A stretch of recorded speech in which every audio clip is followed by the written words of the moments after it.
Maple Moon by Connie Brummel Crook and Scott Cameron.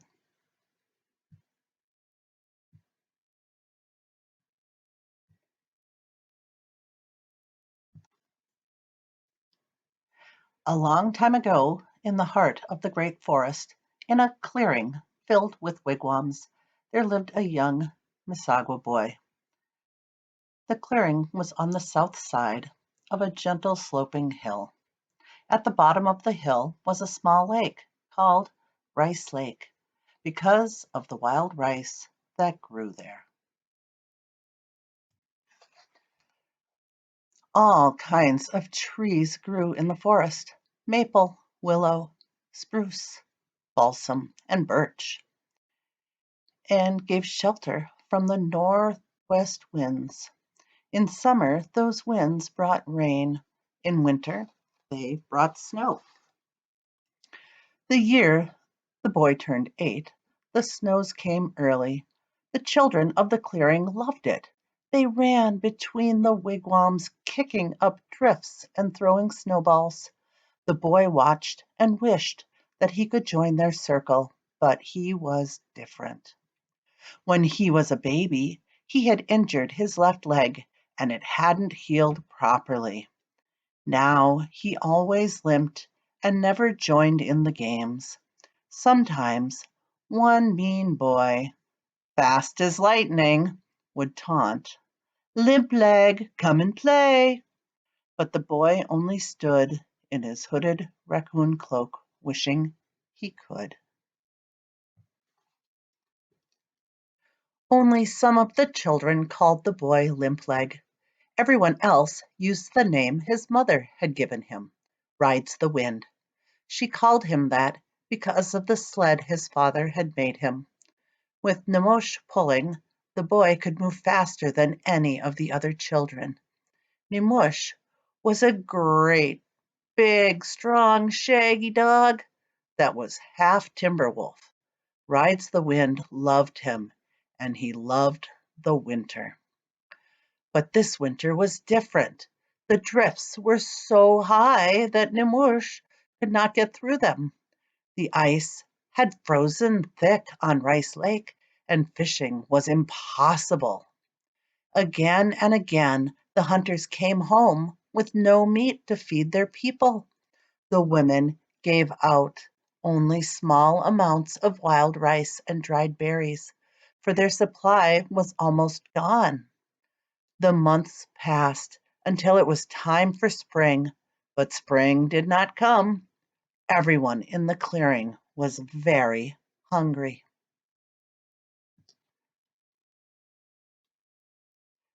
One day, deer tracks were sighted deep in the forest. While all of the hunters hurried away, the women and old folks built a fire, hoping to roast a great buck before nightfall. The children were sure their fathers would return with enough food for a big feast. They danced happily around the roaring flames, while their elders waited and chanted prayers to the great Creator. Rides the Wind could not dance with the children, even though one old woman invited him to sit beside her. He stood outside the circle, watching with Nimush.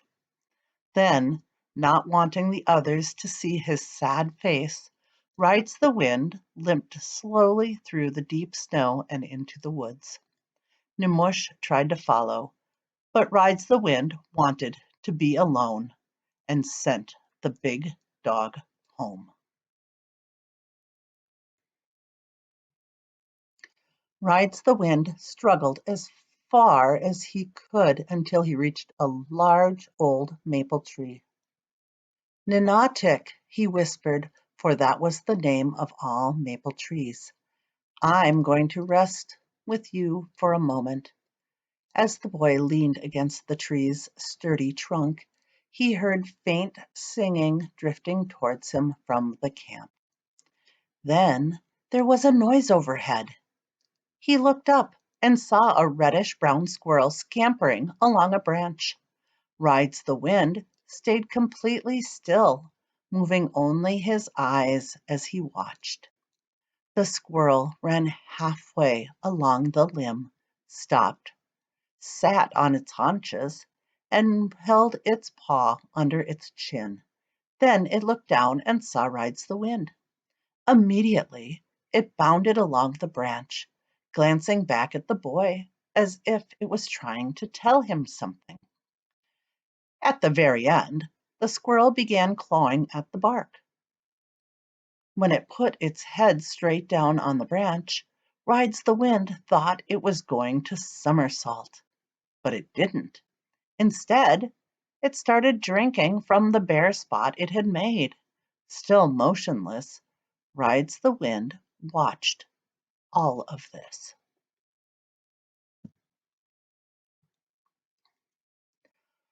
When the squirrel had drunk its fill, it looked again at the boy, flew back along the branch, and right up the trunk to the top of the tree.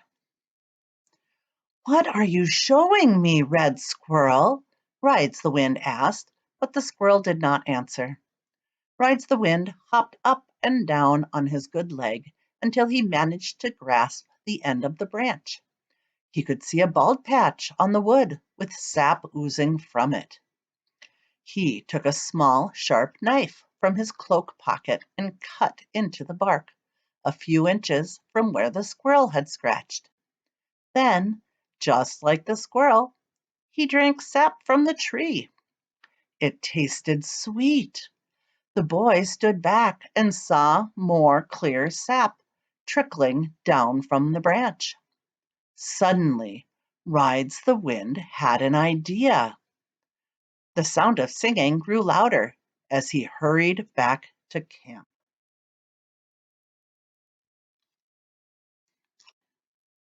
Fast as Lightning called out to him as he rushed past. "Come and dance, limping leg!" Two other boys laughed loudly. Rides the Wind did not answer, but dived into his wigwam. The children turned away and continued their dance. Inside the wigwam, Rides the Wind found a hatchet and two birch bark baskets. Then he stuck his head out, and when no one was watching, he limped to the edge of the clearing and returned to the woods as fast as he was able. "Now, Ninotic," the boy said when he reached the maple, "will you give me more sweet sap?" Setting one of the birch bark containers against the trunk, he grasped the hatchet and made a cut in the tree. Since he was only 8 years old and the bark was very thick, the cut came down on a slant.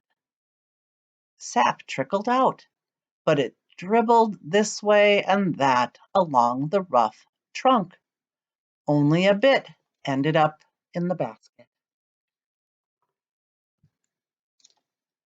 So Rides the Wind peeled a piece of bark from a fallen birch tree and fit it into the cut in the maple. His idea worked. All the sap dripped down into the basket. He sat down and waited as the day became warmer and the sap ran faster. "Good," he thought to himself. "I will have lots to take back to camp. I can surprise Mother with this." Finally, as dusk settled over the land and it became chilly again, Rides the Wind picked up the heavy basket and set it aside. It was filled nearly to the top with wonderful sweet water. He placed the empty basket under the spout and lifted the full one carefully. He did not want to spill a single drop. Above him, the squirrel chattered happily and twitched its bushy tail.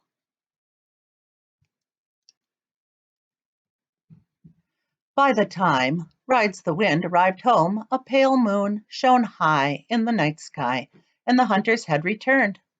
The women were crowded around the day's kill. It was only a thin, small buck. Everyone looked sad. The singing had stopped, though the fire still burned brightly. "Where have you been?" his mother demanded when she saw the boy standing in the shadows. She grabbed him, and some of his precious water slopped over the side of the basket. "Look," he said, "it's sweet water from Ninotic." "You silly boy," she scolded. "Give me that water." She threw it on top of the fresh meat she had just cut up and dropped into a clay cooking pot.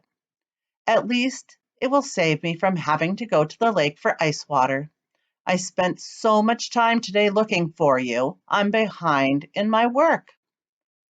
"But it really is sweet water," the boy said with a downcast face.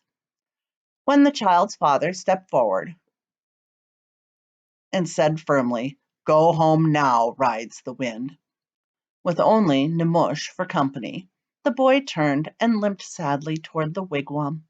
He was he was angry with his parents for shaming him in front of all the other children. He opened the entrance flaps and dragged himself over to his bed of cedar boughs. All the while, the delicious sweet water bubbled and blended with the meat that simmered in the big clay pot. 2 hours later, Rides the Wind was startled by his father's voice. "Wake up, wake up!" His father pulled him from his bed and led him out of the wigwam. He sounded very excited, but he did not sound angry. "What's wrong, father?" the boy asked. "Nothing," Rides the Wind. "The elders want to ask you some questions." The man and boy walked over to where the elders were sitting. His father took Rides the Wind into the center of the circle. The small boy was very much afraid. Were they going to punish him for spending the whole day in the woods? He was glad that his father was holding his hand. The chief spoke. "We want to know where you found the sweet water." Rides the Wind answered, "From Ninotic. I saw Red Squirrel sipping the water, so I drank a little too, and it was good." The boy explained how he had cut a hole in the tree's trunk and collected the sap to bring home. "Tomorrow we will go to see. Now taste this." The chief scraped a bit of food out of the pot and offered it to the boy. Rides the Wind took a bite while the chief and the elders watched. It was delicious. He had never eaten such sweet deer meat before. As Rides the Wind walked back into the wigwam, his father smiled down at him proudly. At sunup the next day, Rides the Wind and his father gathered with the chief and the elders. Rides the Wind was on his sled. Enough snow had melted the day before that Nemush could now get through the drifts. As Rides the Wind led the elders away, the children and younger women poked their heads outside to watch. The boy's mother stood smiling beside their wigwam. Rides the Wind turned and saw fast as lightning. The nasty boy was mouthing the name Limping Leg. He did not dare say the words aloud since Rides the Wind was beside the chief. Rides the Wind held his head up high and paid no attention. He led the group toward the maple tree at the edge of the woods.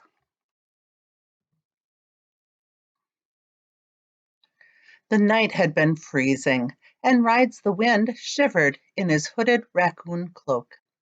The sun had not yet warmed the earth. Father was carrying a bearskin blanket, and Rides the Wind wished he could wear it. When they entered the woods, the child pointed to the tree. He got up off his sled and limped over to it, but his father hurried on ahead and stared down into the basket. Then he looked sadly at Rides the Wind and shook his head. The boy couldn't believe his eyes.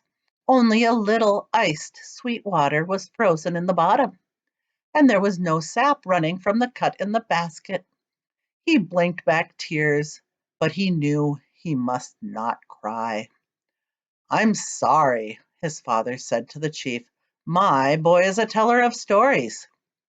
"No," shouted Rides the Wind, "I did not tell stories. It is true."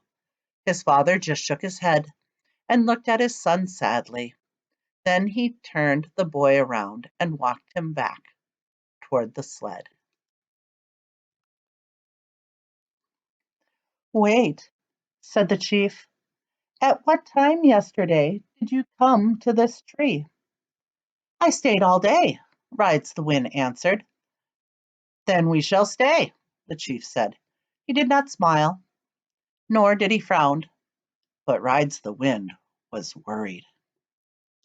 They all sat down on bearskin blankets at the foot of the tree and waited in silence.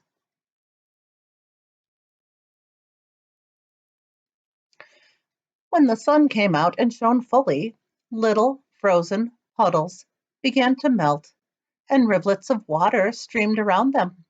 His father spoke to Rides the Wind. "Did you scoop up the water from puddles like these?" "No, father, I took it from this tree." "Look!" He pointed to Ninotic.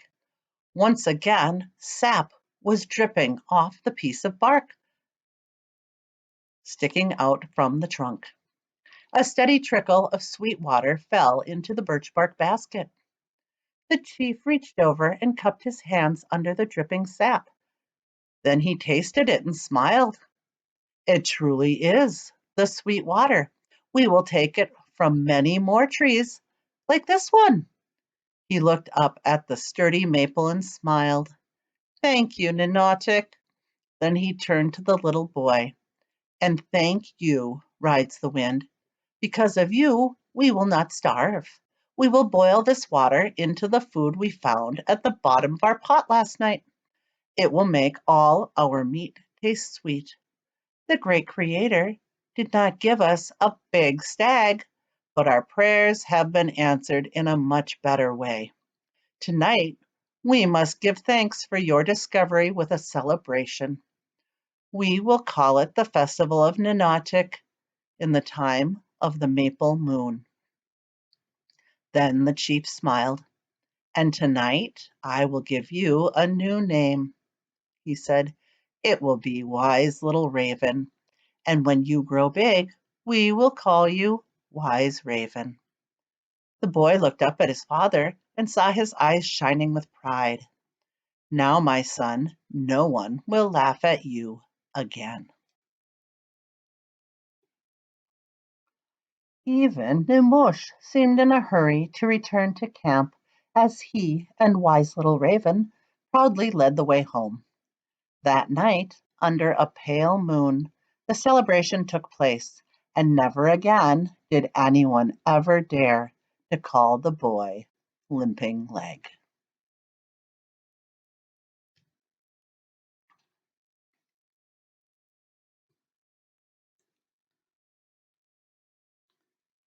The author's historical note. There are several tales about the discovery of maple syrup. The incident about a native woman accidentally throwing sweet water into her cooking pot appears in more than one account. In another version, an elderly native man watches a squirrel drinking from a maple tree and follows suit. Apart from the squirrel and the woman, all the characters in this story are my own invention. Maple syrup is produced only in North America. When the first white people came into the area that is now eastern Canada and northeastern United States, the native people shared their knowledge with them and saved many of the newcomers from starving. The natives called the weeks of the sap run the maple moon. Preparing the syrup was difficult at first, but for the natives did not originally have iron pots to boil the sweet water in. Clay pots would soften after much boiling, and much boiling was required, since it takes 30 to 40 gallons of sap to produce 1 gallon of maple syrup. So the native people devised a slow but effective way to remove the extra water. For a week or two, they would leave the sap outside at night. Water would rise to the top and freeze, and in the morning they would scrape it off. Next, they put large stones in the fire until they were red hot. Then they would place them in the clay pots filled with concentrated sweet water until it boiled down into syrup. After the natives brought bought iron pots from the settlers, the process became easier. Not much changed for 300 years until the 1940s, when the process became very mechanized. Still, every spring, many children and adults visit the sugar bush to celebrate the end of winter by tasting maple syrup and toffee made the old-fashioned way. Meet you.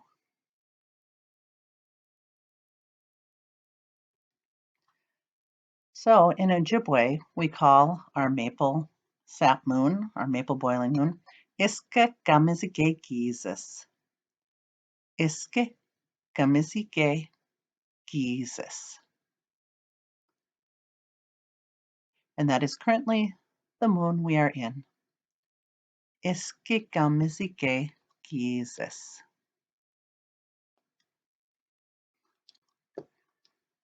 So now I need you to add a response. And if we could go to a maple sugar bush, I would like you to draw. What do you think you would see? What would we hear? What would we smell? What would you like to touch?